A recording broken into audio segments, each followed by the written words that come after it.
በጅቦች ሲጠበቅ ቆየና ፈጣሪ ፍቃድ የተገለጠ ጥቅጥቅ ባለ ደን በሸለቆዎች መሃል የተገኘ ድንቅ ስፍራ። በዚህ ገዳም መጥቶ እንቆቅልሹ ያልተፈታ የለም። ባለ 3 ደርብ ወይም ባለ 2 ፎቆች ዋሻ፣ የድንጋይ ጎተራ፣ የአባቶች አጽም፣ የሳባ ፊደላትና ሌሎች ብዙ ምስጢራትን የያዘ ይህ ቦታ አዲስ አበባ ነው። የት አካባቢ? አብረን እንየው። የተነሳሁት በጠዋት ነበር። ጉዞዬን ወደ መገናኛ ማድረግ ጀመርኩ። መገናኛ ደርሻለሁ። ሁለተኛው ትራንስፖርቴንም ከመገናኛ ይዣለሁ። ቦታውንም የሚያውቁ ሰዎች የነበርኩበት ባስ ውስጥ አገኘሁኝና አብሬያቸው ወደ ገዳሙ መሄድ ጀመርኩ። በመጨረሻም መዳረሻቸው ወደ ሆነችው ስፍራ ተገኘን። ይህ ዋሻ የካቲት 4 2011 ዓ.ም ተገኘበት ቀን ነው። ይኸውት እዚህ ጋ ያለው እንዳለ በሙሉ ዋሻ ነው። ጸበልተኞች ምናምን የሚቀመጡበት ሱባኤ ሊይዙ ምናምን ሲመጡ ማለት ነው። አንድ ወንድም ነው አሉ። ቦታው ጥቅጥቅ ያለ ደን ነበርና ወደዚህ ቦታ ይመጣል። ሰዓቱም 9 ሰዓት አካባቢ ነው አሉ። አንድ ጅብ ልጅ ወዳለበት ቦታ ይሄዳል። ሰውየውም ጅቡ ሊበላው መስሎት የራሱን የመከላከል ስራ ይሰራ ነበር። ዋሻውን እየጎበኘን ያለላችሁ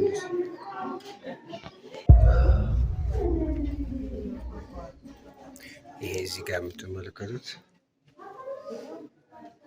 የድንጋይ እንቆጫ ያለበት ነው።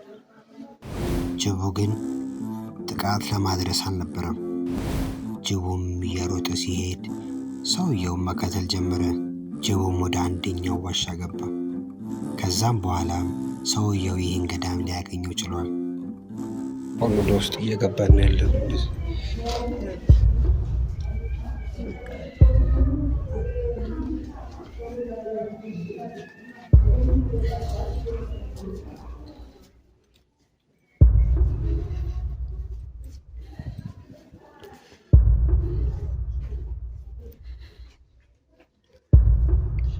ይህ እንግዲህ እንደምትመለከቱት ዋሻው ነው ማለት ነው።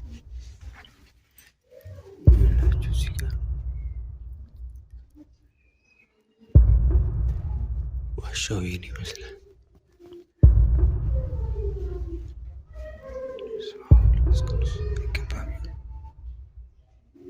በጣም ነው የሚያስፈራው። ይኸውላችሁ እንደምታዩት ይሄ እዚህ ጋር ማለት አጽሞች ያሉበት ቦታ ነው ማለት ነው።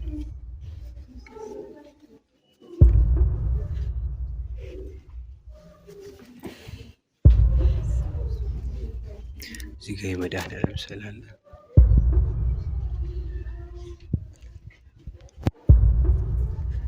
ወደዛ ይገባል ግን ይገባል።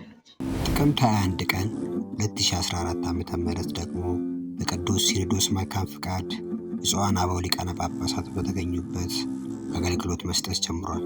ከዋሻው መገኘት በኋላ ውስጡ ሲገባ የቅዱሳን መቃብር ተገኝቷል። የሰዎች አጽም ነው እዚህ ጋር እንደምታዩት።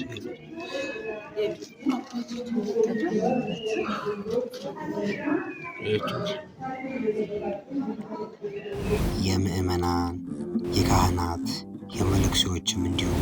ይህ እንዴት ተለየ ሲባል እንደምታዩት ማየት ከቻላችሁ በከፈኑ በሰሌን ነው፣ የሌሎቹ ደግሞ በከብት ቆዳ ነው ማለት ነው። ኦርቶዶክስ ተዋሕዶ ቤተክርስቲያናችን የሁሉም አቀባበር ስነስርዓት ስለሚለያይ ነው። ጸበል ተረስተን አሁን ወደ ሌላኞቹ ዋሻዎች እየገባ ነው። ዋሻው ስር ነው ያለው።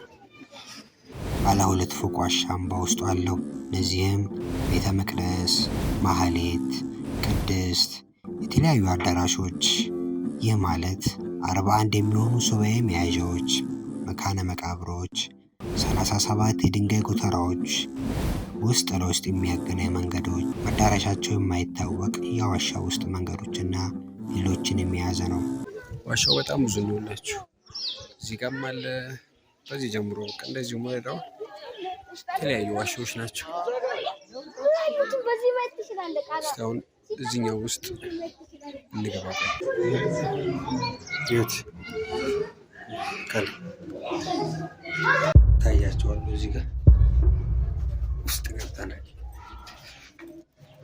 ያለ ሲኦል ውስጥ እየገባሁ ነው ያለሁት። የነበርንበት ቦታ ማለት እዚህ ጋር ነው። አሁን ከላይ ወጥቼ ነው እንደዚህ። ከእመቤታችን ታቦት በተጨማሪ መካከለኛው ክፍል ላይ የአማኑኤል ታቦት ተገኝቷል። መጋቢት 1 ቀን 2014 ዓ.ም ቦታው የተጸዳ ባለበት በዚህ ቦታ ውስጥ ተገኝቷል።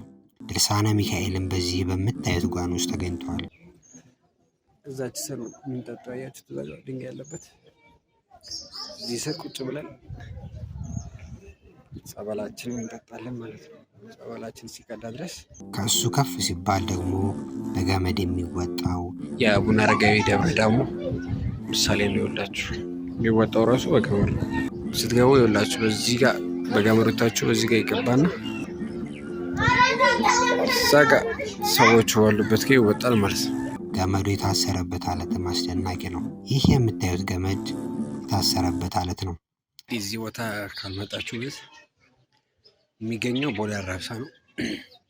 ቦሌ አራብሳ ቤዛዊት ማርያም ዋሻ ማርያም ትባላለች። ካልመጣችሁ ነው ቤት ትልቅ የበረከት ስፍራ ነች።